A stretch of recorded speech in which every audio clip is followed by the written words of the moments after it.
All right, Trekkies new and old, it's time for Star Trek in 3D, including the PS3.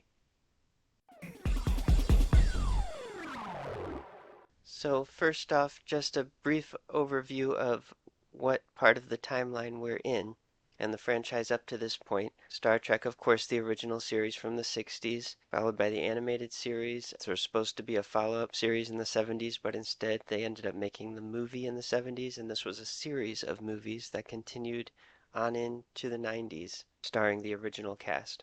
And overlapping with those movies were the new TV show Star Trek The Next Generation.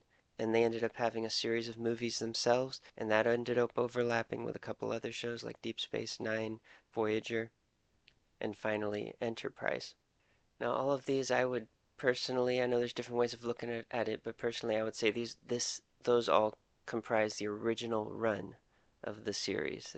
They all connected with each other in some way. Roddenberry was connected with ones that directly overlapped with others. But then there was franchise fatigue, competition from other different types of franchises that were more hot at the moment, so it largely took a break at that time. And the original continuity wouldn't make a major comeback until the streaming era with Paramount Plus. So anyway, what about those three little blockbuster movies they made in the 2000s, to be exact, between 2009 and 2016? Well, what those actually did was create a new timeline.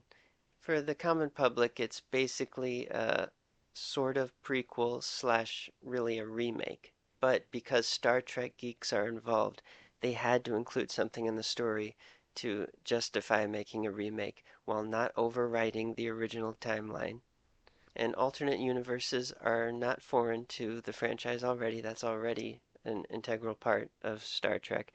So what they did is have this new universe spinoff and have Kirk's father die when he was born and make him have a different upbringing. So basically a different person, different outcome. But eventually he did make it to being on the Enterprise anyway with the same people. And without all of that mumbo jumbo for the hardcore fans that need that to justify it, the bottom line is they wanted to do this in a popular style, to have the basic stereotypes of the original series, to make a fun, more lighthearted blockbuster take on Star Trek. And seeing as that's what they were doing with it, it's only natural they chose J.J. Abrams, the decimator of franchises. Yes, he's the same one that was brought in by the geniuses at Disney Corporation to make the seventh supposed episode in what they called the Skywalker saga, The Force Awakens. Now, granted, this movie was very popular, and that was for a reason because there was a large segment of the fan base that liked Star Wars for their own reasons. It had sentimental value to them. They didn't really care about the deeper aspects of the writing or George Lucas artistry or his intent. They just wanted a lot of the same thing repackaged and they wanted to relive their childhoods, bottom line. So while it was a huge success, by its very nature, it could not spawn a successful sequel trilogy that had a coherent story or would age well or have a lot going on beneath the surface because it simply didn't. So anyway, that's kind of the basic approach that was taken with these Star Trek remakes. The first one, 2009, not in 3D, by the way, as you can see. Now, what was interesting about the original series was that, of course, it was science fiction. It's a different animal than Star Wars, and they're both good in their own way. Scientific explanations for things, and also besides that, it had a lot of philosophical approaches to the story. The episodic nature of the original series would allow not just trying different genres different weeks, but also exploring questions people have, universal things people think about. Uh, Not only what if this has happened, or confronting fears humans have, or thoughts about life and meaning and all that stuff. Now, I'm not saying I agreed with all of it or that it's came to the right conclusions or maybe was even made to encourage the right conclusions on all occasions. But the point was that it was more of a thing that made you think. That was the entire point. Some of the plot devices were there mostly just to be allegorical and to tackle different topics that might have real world applications indirectly. But how does that compare to this movie? Well, we see right there on the cover the critic says, fun, smart, sexy, sleek, and action packed. Yep, that's about it.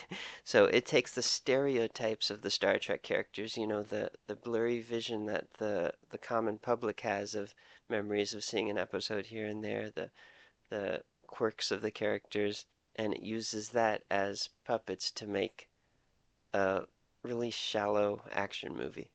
Abrams does what he does best, a lot of indulgence, a lot of perhaps self-reflective lack of emotional regulation that he imputes on the character's actions and behavior. Now, don't get me wrong, J.J. Abrams can make some fun movies. It was interesting to see impersonations of the original characters. I mean, that's what they were, impersonations.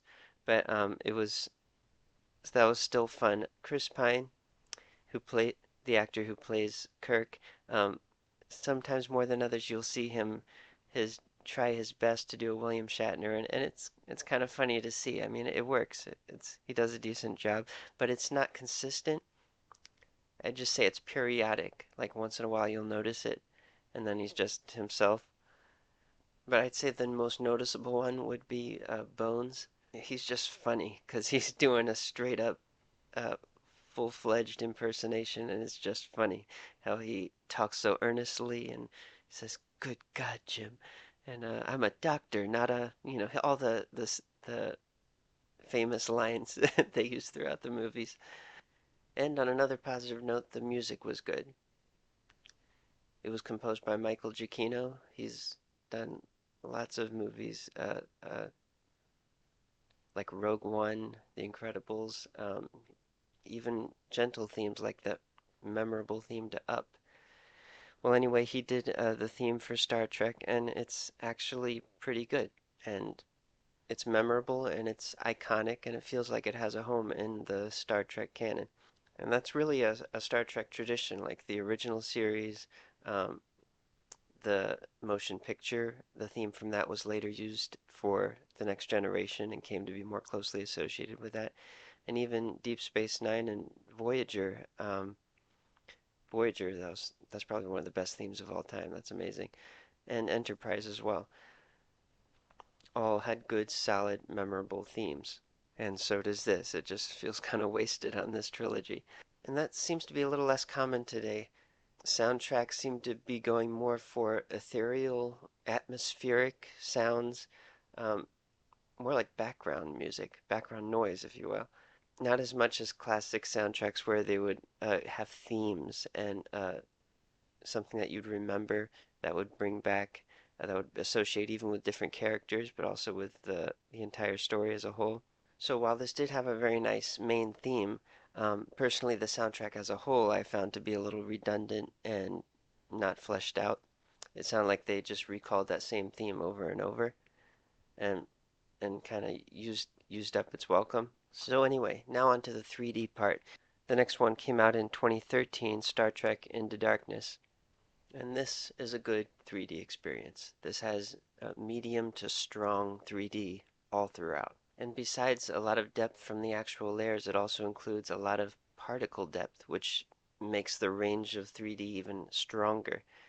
And that happens right from the opening scene where they're running through these interesting forest or woods of some type. And they had a very interesting transition that was a good transition for 2D, but worked even more interestingly in 3D, where the natives were drawing the picture of the ship, and the particles were flying in the air up in front of it. And then as it transitioned to the real ship, flying in space with the star field behind it, of course the particles had to blend through it and then end up in the background. And so that was a very interesting shot from a 3D perspective. And then that shot ended with um, the ship going into hyperspace, and as it did so, it had a stretching motion where the back stayed in the back and the front went forward. So in 3D, that looked all the more awesome. And then shot into hyperspace, and again, more particles. That blue glowing and whatever it's supposed to be. Hyperspace residue, I don't know. And there was a couple of interesting ways they uh, remade some elements from the original movies. This was basically touching on highlights of Star Trek II, The Wrath of Khan. And of course, nowadays, the idea of innovation is to just take an old concept and swap who's doing it. In this case, they swapped a couple of story elements between Kirk and Spock. If you haven't seen it, I won't spoil it what those elements are. And then it's after that that the 5-year mission from the original series is supposed to be beginning. And of course, it's not going to be the same because this is an alternate universe. So after that good 3D disc, we get to 2016 with Star Trek Beyond. And it took a step backward, very interestingly. This has a lot of weak 3D. A lot of weak 3D, like minimal separation, minimal depth budget, they would call it. It has some medium 3D sprinkled in and a handful of strong 3D shots, like a literal handful, and blink and you miss it sometimes. And what's interesting is the last movie, like I said, had, besides the strong depth, had a lot of particles that it made full use of to make the strong depth even stronger. And this movie also had a lot of particle moments that could have easily taken advantage of that, but they didn't. There was explosions, swarms, debris, moments with even orbs or whatever you want to call them outright floating in the air, and none of them were popping out. A lot of time these particles were just mapped to the background, given a general shape to the whole thing. Even the big conclusion where they're floating around in less gravity would be made for 3D, you'd think, but that was pretty flat for the most part. And even holograms, which are a staple of 3D movies to some point, even those were lackluster. So if you're in it for the 3D, the second one is where it's at. That's the good 3D.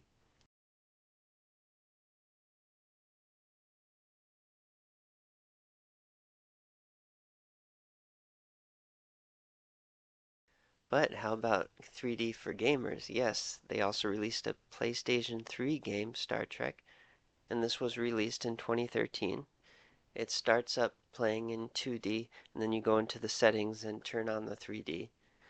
It starts with cutscenes that basically look 2D, and then you're put into the Enterprise where you can start walking around. But before I really started doing that, the depth was almost non-existent. It was there, but it was so faint. And the bizarre part is that going to the settings and turning up the 3D strength didn't affect it at all. So I did that hack that PTN Studios told me about. It's basically you go to the settings of the PS3 itself and change the screen size. And the smaller you make the screen, the more strong the 3D depth will be. And I changed it to 10 inches, probably a little strong, but at least I got stronger depth. And my projector doesn't really have ghosting, so strong depth isn't as much of a problem. Oh, and by the way, if you want to get step by step how to uh, change those settings on the PS3, you can watch my review of the PS3. So anyway, that setting made the 3D worth using. It's fun walking around the Enterprise, even onto the bridge. You can sit in the captain's chair, look out the main viewport. Spock is trailing you the whole time, and you also can get a funny little glitch moment where he's walking in place right into the window.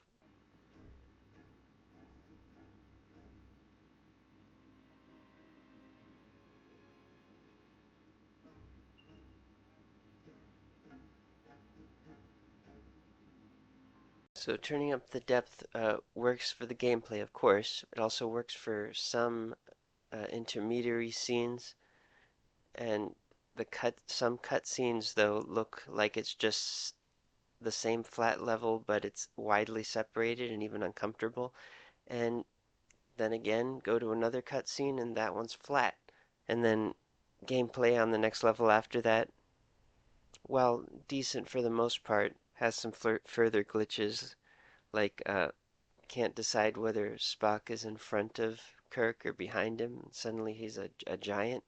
Also, depth and consistencies, like depth violations, really, with floating logos or directives conflicting with something that's in front of it in the z-axis. And there was also an odd artifact in 3D, especially noticeable when the depth was increased.